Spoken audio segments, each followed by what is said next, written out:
Hello, Bat here. RPG Day 2018, Day 6. How can players help make the game more real?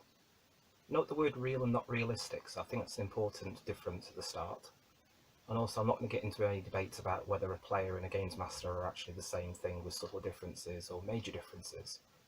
Lots of different opinions about that.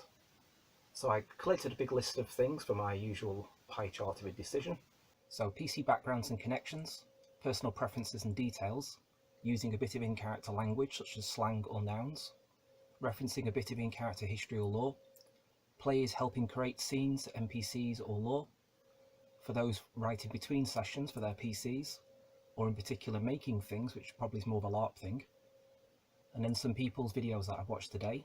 So the importance of decent names from Dark Age of Roleplay game, acting is reacting from Null Inquisitor's video, attachment and sentimentality, Runeslinger talks about that in his video.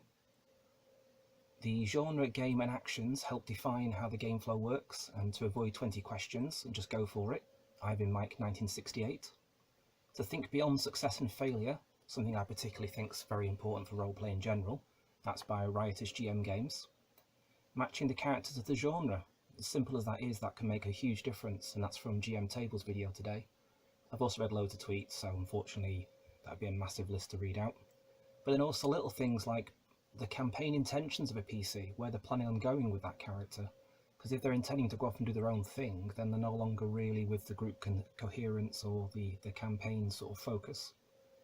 And another little weird thing to do with making the game feel real is trying to keep the comedy in character as opposed to constantly breaks out of character, you know, the typical Python references or anime or something.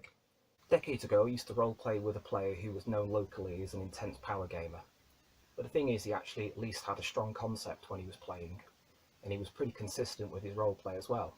So, although he was all about the rules and the stats and how to min-max things and how to find an advantage, he was also doing that technically in character.